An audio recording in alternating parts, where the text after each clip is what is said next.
Kembali di Election News, berbagai praktik penggelembungan suara dan saling serobot suara dalam satu partai banyak terjadi di pemilu legislatif 2014. Partai Demokrat mencatat angka yang cukup tinggi untuk tudingan saling serobot suara. Sementara PDIP berjanji mengambil tindakan tegas.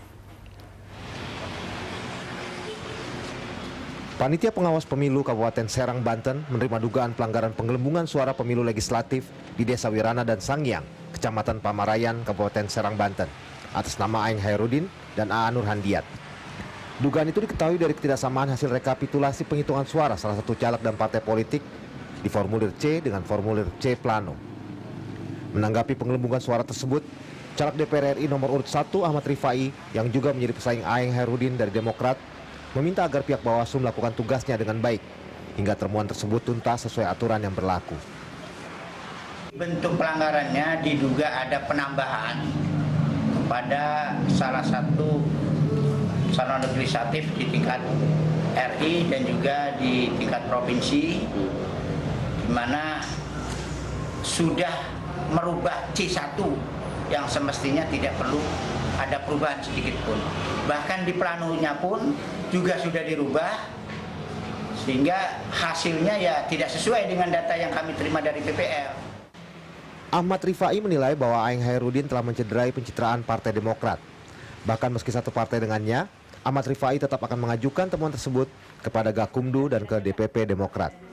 Sesuai aturan yang berlaku, penggelembungan adalah kejahatan suara dalam pemilu dengan sanksi hukuman pidana. Anjloknya suara Partai Demokrat pada pemilu 2014 diperkirakan turut berdampak pada munculnya polemik di antara sesama kader partai yang maju sebagai calon anggota legislatif. Caleg incumbent dari Dapil 1 Sumatera Utara, Sultan Batugana, menuding ada caleg Demokrat yang telah mencuri suaranya. Menurutnya ia telah melapor ke Panwas, dilengkapi dengan bukti formulir C1 yang sudah ditandatangani, namun tidak ada diisi kolom perolehan suaranya oleh pihak KPPS. Di samping kecurangan di TPS, Sultan juga menuding terjadinya kecurangan di dalam internal caleg Demokrat.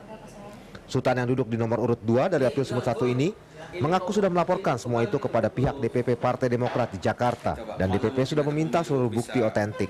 Caleg incumbent yang kini duduk di Komisi 7 DPR RI ini mengaku memiliki peluang besar untuk kembali duduk di Senayan jika penghitungan suara dilakukan secara fair. Ia berharap pemilu kali ini bisa berlangsung adil agar menghasilkan wakil rakyat yang bersih yang tidak berbuat curang kepada rakyat jika maju ke Senayan kelak. Sultan enggan berkomentar soal persaingannya dengan caleg Demokrat nomor urut 1 di dapilnya, Ruhut Sitompul. Janganlah gara-gara. Saya kira saya bersilaturahim dan saya ingin menyamakan persepsi tentang untuk melaporkan yang terjadi pelanggaran yang terjadi untuk pileg yang kita alami, ya. Adanya kecurangan, adanya pencurian suara di antara kita, dan adanya money politik macam-macam itu kita sampaikan ke Panwas. Bagaimana menyikapi ini, menyamakan itu sebenarnya. Partai Demokrasi Indonesia Perjuangan menegaskan kepada seluruh calon legislatifnya agar menghindari cara kotor termasuk modus memindahkan suara partai agar terpilih menjadi wakil rakyat. PDIP berjanji akan tegas memecat caleg terpilih jika melakukan kecurangan tersebut.